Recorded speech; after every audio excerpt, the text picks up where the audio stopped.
Soyez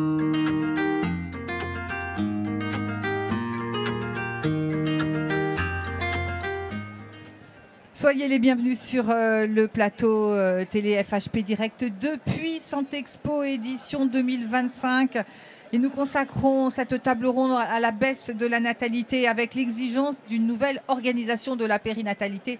Et pour en parler, j'ai le plaisir de vous présenter mes invités. Frédérique Gama, bonjour. Bonjour. Vous êtes la présidente de la FHP-MCO et j'ajoute que vous êtes la directrice de la clinique Charcot à Sainte-Foy-les-Lyon. Docteur Bertrand de Rochambeau, bonjour. Bonjour. Vous êtes le président du Saint-Goff. Merci à vous d'être sur notre plateau pour parler de la baisse de la natalité.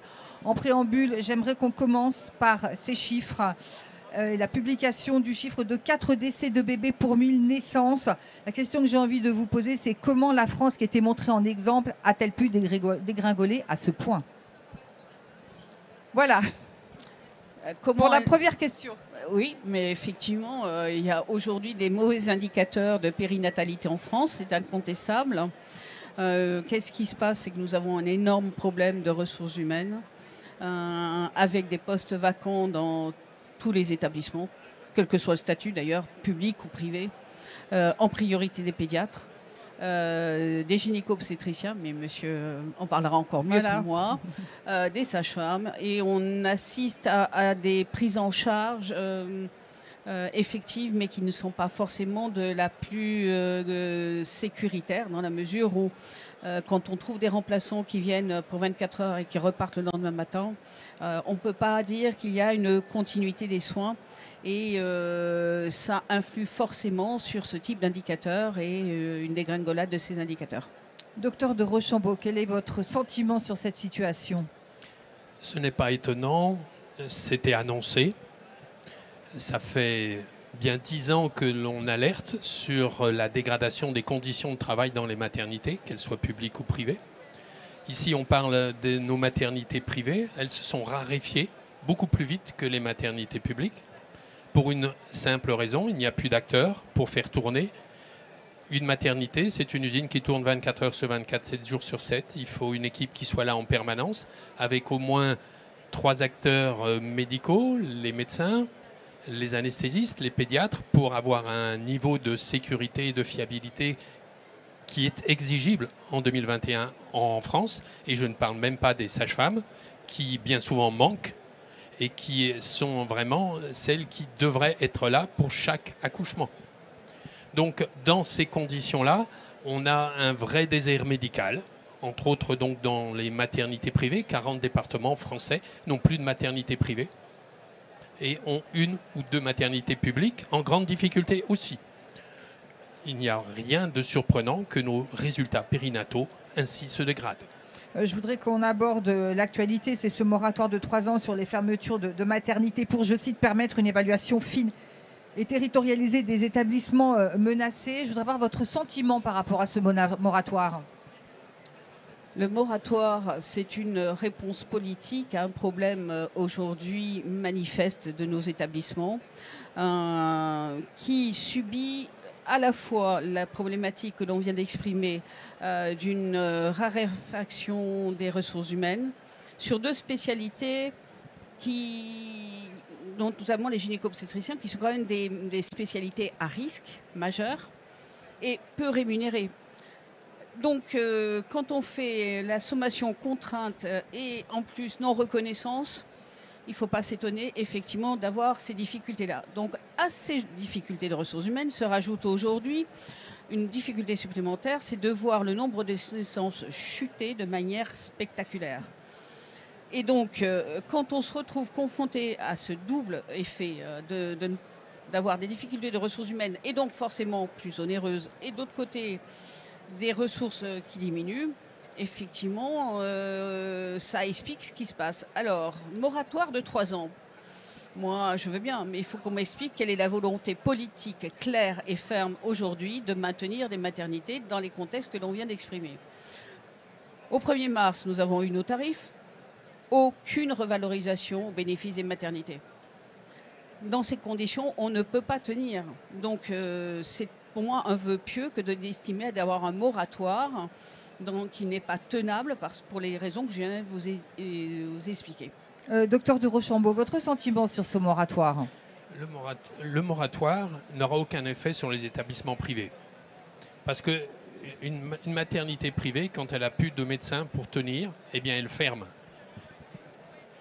Une maternité publique, on la maintient ouverte, dans les conditions dégradées. Et là, on voit effectivement les résultats périnataux se dégrader. Comme l'a dit Madame Gamard, c'est purement public. Ça ne vous a pas échappé qu'on va rentrer dans un cycle électif. Et la représentation nationale ne veut pas que l'on ferme les maternités rurales, qui sont celles qu'il faudrait pourtant fermer pour la sécurité des soins. Et donc, on prend le prétexte de faire une étude, mais on a déjà toutes les données. On n'a pas besoin de 3 ans. Les données chiffrées, on les a. Sauf qu'on a besoin de 3 ans que les élections passent et qu'ainsi, on n'est pas fermé des maternités aujourd'hui que l'on devrait fermer. C'est juste ça, pour ça que ça a été voté.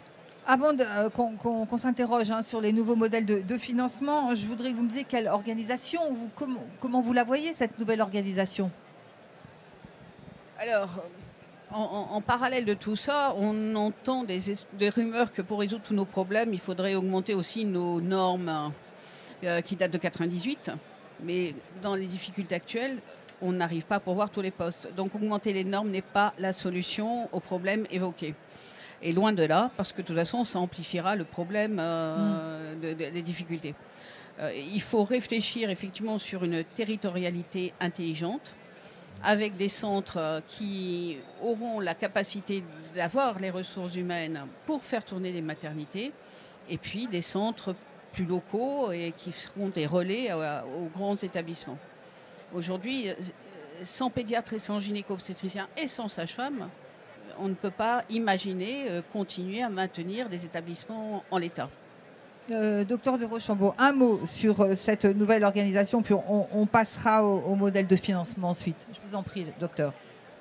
L'organisation que toute la profession appelle de ses voeux est de transformer des établissements qui sont devenus dangereux en centres de surveillance de maternité et de regrouper les acteurs, les quelques qui restent, dans des centres plus importants, territoriaux, où on pourra assurer dans de bonnes conditions les naissances. Mais il faut donc qu'il y ait un accompagnement pour permettre cela. Il faut favoriser les déplacements des patientes. La France est un très vaste pays avec un territoire à couvrir. Et ça ne se fait pas à coup de rabot comme on a fait depuis 30 ans. Non, ça se prévoit, ça se planifie et ça s'accompagne. Frédéric Gamard, ces nouveaux modèles de financement, ils doivent se faire en adéquation avec les objectifs d'aménagement des territoires, forcément? Oui, effectivement. Aujourd'hui, on est sous un régime de normes définies pour ce secteur d'activité bien clair. On avait porté en son temps, il y a 2 ans, auprès de la mission IGAS, un financement sous forme de dotation socle pour fournir les financements par rapport aux normes exigées. Malheureusement, cette idée qui avait été retenue et donc partagée avec l'IGAS n'a pas été après reconduite au niveau du ministère de la Santé. Et donc aujourd'hui, on est toujours payé à l'activité et dans l'état actuel des naissances, ça n'est plus la rémunération adéquate. Docteur Bertrand de Rochambeau, je m'adresse au gynécologue obstétricien que vous êtes. Est-ce que la profession est en danger? La profession se paupérise. Chaque année, on perd des gynécologues obstétriciens. En reprenant les chiffres du SNIRAM, qui est ce qui mesure notre activité, en 2023, seuls 890 gynécologues obstétriciens ont codé des accouchements. En 2024, ils ne sont plus que 842. Et ceci depuis 10 ans. On les perd progressivement. Pourtant, on n'a jamais formé autant de gynécologues obstétriciens. Mais la chose qui a changé, c'est que leur carrière comme accoucheur, elle s'est rétrécie. Aujourd'hui, un gynécologue obstétricien qu'on a mis 10 ans à former fera 10 ans de l'obstétrique, puis il arrêtera. les contraintes, les suggestions, l'organisation est telle qu'en 10 ans, vous découragez quelqu'un qui a prévu d'y consacrer sa vie professionnelle. Et donc c'est ça, ce sur quoi il va falloir agir et très rapidement si on veut inverser la courbe et avoir à nouveau des acteurs pour le faire. Frédéric Gama, 2 mots de conclusion. Eh bien, aujourd'hui, c'est vrai que les maternités sont en danger. C'est un message que l'on porte auprès du ministère de la Santé. Et on aimerait bien avoir une réponse politique réelle pour aider les maternités, aider les obstétriciens, aider les pédiatres. Et voilà, donc on attend cette réponse et c'est urgent. 3 ans, c'est trop long pour avoir une réponse sur le sujet.